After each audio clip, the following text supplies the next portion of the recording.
आप सभी लोगों का स्वागत है आपके अपने ऑनलाइन इंस्टीट्यूट सक्सेस विद आशीष में। आज का हमारा इंडियन पॉलिटी का आज का 26 क्लास आज पढ़ाने जा रहे हैं। आज इंडियन पॉलिटी का 26 क्लास है, जिसमें हम आप लोगों को पढ़ाने जा रहे हैं वित्त आयोग। वित्त आयोग से संबंधित जो भी इम्पॉर्टेंट फैक्ट एग्जाम में पूछे जाते हैं और जो आने वाले एग्जाम में पूछे जाएंगे, हम उन्हीं फैक्ट को यहाँ पे डिस्कस करने जा रहे हैं। वित्त आयोग एक इम्पॉर्टेंट चैप्टर है, एक इम्पॉर्टेंट टॉपिक है इंडियन पॉलिटी का, जिसमें जो एग्जाम पर्पज से बहुत ही इम्पॉर्टेंट है। एग्जाम में जब क्वेश्चन इंडियन पॉलिटी से बनता है तो इस सेक्शन से क्वेश्चन होता है और इम्पॉर्टेंट भी होता है। ठीक है, तो हमें देखना है कि वित्त आयोग क्या है, किस आर्टिकल्स के तहत वित्त आयोग के बारे में बताया गया है, वित्त आयोग में कितने अध्यक्ष होते हैं, कितने अन्य सदस्य होते हैं, कौन वित्त आयोग का गठन कौन करता है, इनका वर्ग क्या है।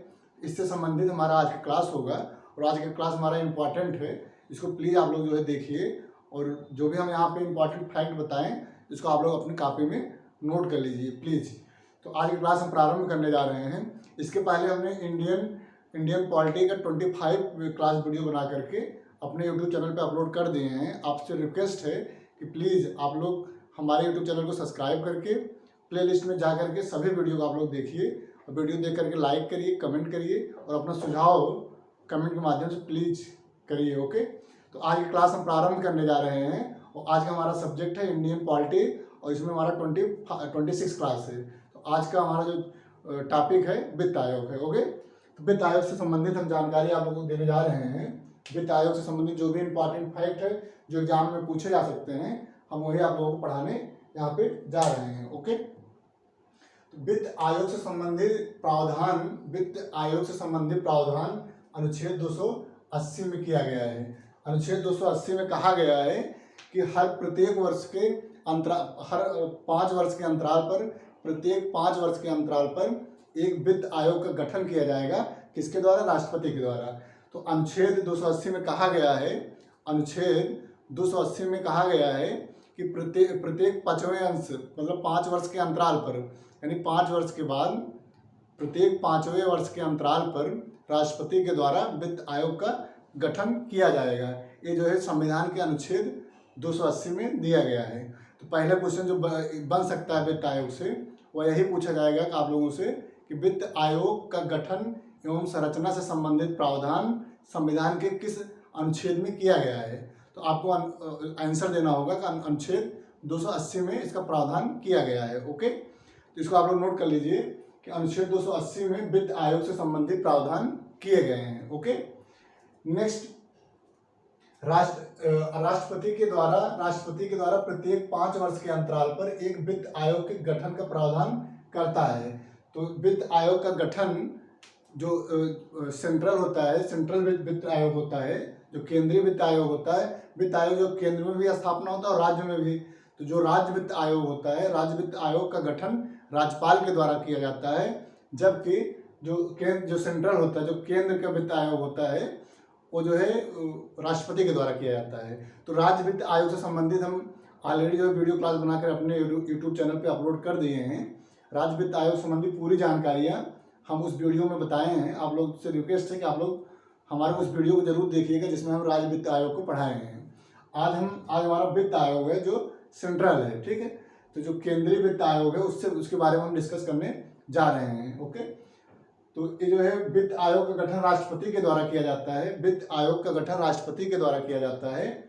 ओके, वित्त आयोग जो भी सुझाव देगा, जो भी सिफारिशें करेगा, वो जो है सभी सिफारिशें राष्ट्रपति को देता है। यानी वित्त आयोग के द्वारा जो रिपोर्ट सौंपी जाती है वह राष्ट्रपति को सौंपी जाती है, क्योंकि राष्ट्रपति ही वित्त आयोग का गठन करता है और राष्ट्रपति को जो है वित्त आयोग अपना रिपोर्ट सौंपता है। ओके, वित्त आयोग राष्ट्रपति को अपनी सिफारिशें देता है। ओके, वित्त आयोग अपनी सिफारिशें किसको देता है? राष्ट्रपति को देता है। ओके, ये जो क्वेश्चन एग्जाम में पूछा गया है पीसीएस में कि वित्त आयोग अपनी जो रिपोर्ट होता है किसको देता है। तो आप लोगों को जो बताना होगा कि जो भी सुझाव, जो भी सिफारिशें, जो भी रिपोर्ट देना होगा वो सब जो है राष्ट्रपति को वित्त आयोग के द्वारा दिया जाता है। ओके, यह आयोग कार्य क्या करता है? वित्त आयोग का कार्य क्या होता है? वित्त आयोग का कार्य क्या होता है? वित्त आयोग का कार्य, प्रमुख कार्य होता है कि संघ के द्वारा जो भी कर एकत्रित किए जाते हैं, जो भी टैक्सेस एकत्रित किए जाते हैं, कर जो एकत्रित किए जाते हैं, उसमें राज्यों का क्या हिस्सा है, इससे संबंधित सुझाव वित्त आयोग के द्वारा दिया जाता है। यानी वित्त आयोग निर्धारित करता है, मतलब निर्धारित क्या, वो सुझाव देता है, या सुझाव देता है कि कितना परसेंट कर में कितना परसेंट राज्यों का हिस्सा होगा, यह जो है सुझाव राष्ट्रपति को देता है, और राष्ट्रपति वित्त आयोग के सुझाव को संसद में पेश करता है। ओके, तो इसका प्रमुख कार्य होता है, वित्त आयोग का प्रमुख कार्य होता है कि यह अपना सुझाव देता है। क्या सुझाव देता है? जो सेंट्रल गवर्नमेंट होता है और जो स्टेट गवर्नमेंट होता है, यानी जो केंद्र होता है, जो राज्य होता है, उनके मध्य कर जो कर होते हैं, उसमें उसका विभाजन, उसका बंटवारा कैसे किया जाएगा, कितने परसेंट राज्य को दिया जाएगा, ये सब इन सब से संबंधित सुझाव वित्त आयोग राष्ट्रपति को देता है। ओके, ये प्रमुख कार्य होता है, इसलिए वित्त आयोग निर्माण किया जाता है कि जो है राज्यों के हित के बारे में सुझाव जो है राष्ट्रपति को दे।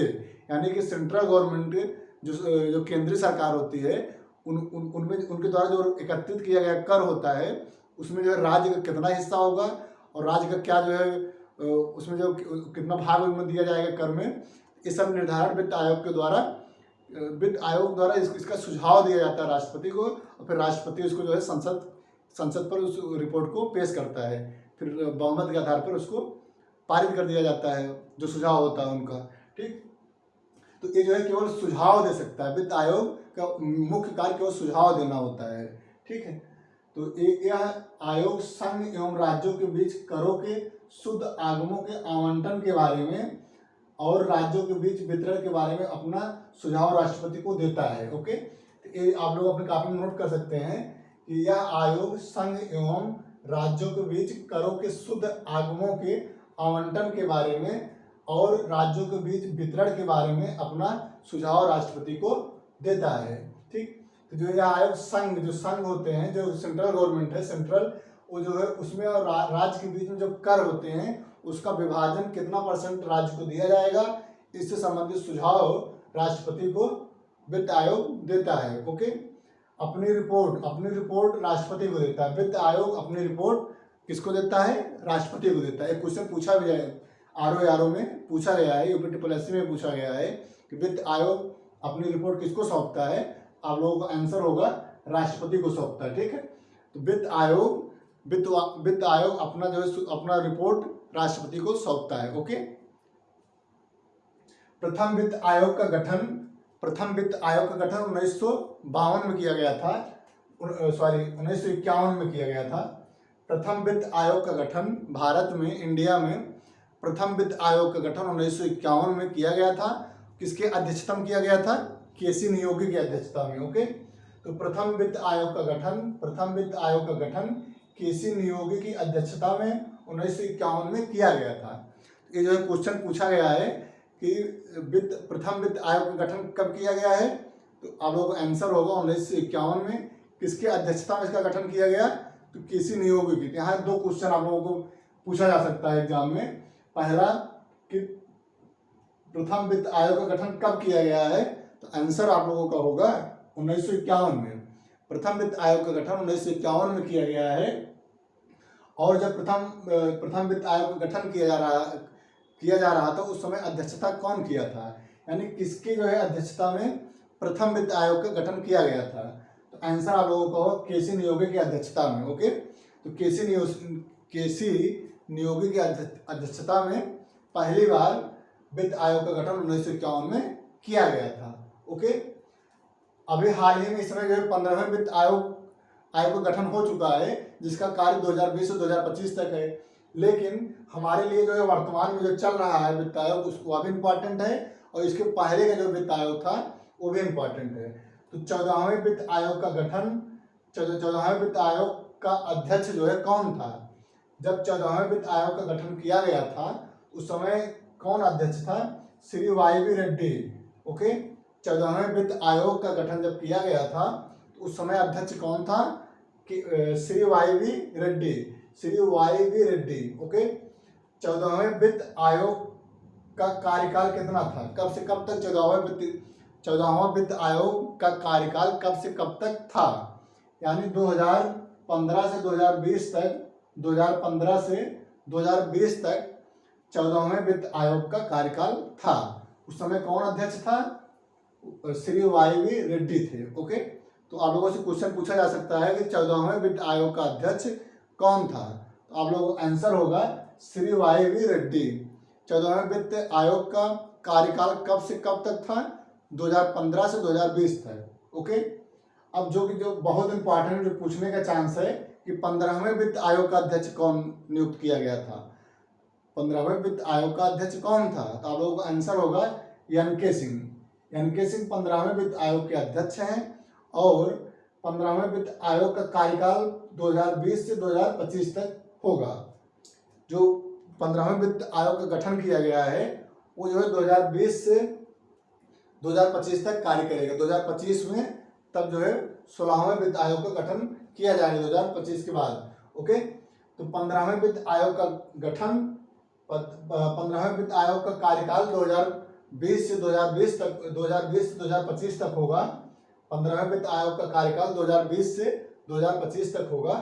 ओके, वित्त आयोग में एक अध्यक्ष होते हैं, वित्त आयोग में एक अध्यक्ष होते हैं और 4 अन्य सदस्य होते हैं। तो कुल मिला के 5 जो है सदस्य होते हैं। वित्त आयोग में 5 सदस्य होते हैं जिसमें एक अध्यक्ष होता है, 4 अन्य सदस्य होते हैं। ओके, आप लोगों को जो क्वेश्चन एग्जाम में पूछा जा सकता है कि वित्त आयोग में कितने सदस्य होते हैं, तो आंसर आप लोगों को देना होगा कि एक अध्यक्ष, 4 अन्य सदस्य, 4 एक 5 सदस्य होते हैं। कुल मिला के वित्त आयोग में एक जो है अध्यक्ष होता है, 4 अन्य सदस्य होते हैं। ओके, तो वित्त आयोग से संबंधित इतना ही इंपॉर्टेंट जानकारियाँ थी जो हम आप लोगों को अभी बताए। इससे संबंधित अगर वित्त आयोग संबंधित कोई भी क्वेश्चन बनेगा तो आप लोग इसका आंसर आसानी से दे पाएंगे। ओके, तो हमने यहाँ पे आप लोगों को वही चीज़ पढ़ाए हैं जो एग्जाम के दृष्टिकोण से इम्पॉर्टेंट था और एग्जाम में पूछे जा सकते हैं। हम उन्हीं फैक्ट यहाँ पे डिस्कस किए हैं। ओके, तो आप लोग जो है इस वीडियो को आप लोग देखिए और देख करके जो भी हम यहाँ पे फैक्ट बताए हैं इसको आप लोग अपने कॉपी में नोट करके इसको आप लोग याद करिए। ओके, वित्त आयोग से क्वेश्चन बनेगा तो यहीं से आप लोगों को आंसर उस क्वेश्चन का मिल जाएगा। ओके, तो आज की क्लास में, आज की इंडियन पॉलिटी की क्लास में हमने आप लोगों को जो है वित्त आयोग से संबंधित जानकारियाँ आप लोगों को दी और अब इसके आगे हम अगले क्लास में, इंडियन पॉलिटी के अगले क्लास में एक न्यू चैप्टर के साथ हम आप लोगों को पढ़ाएंगे। तो आज के लिए इतना ही।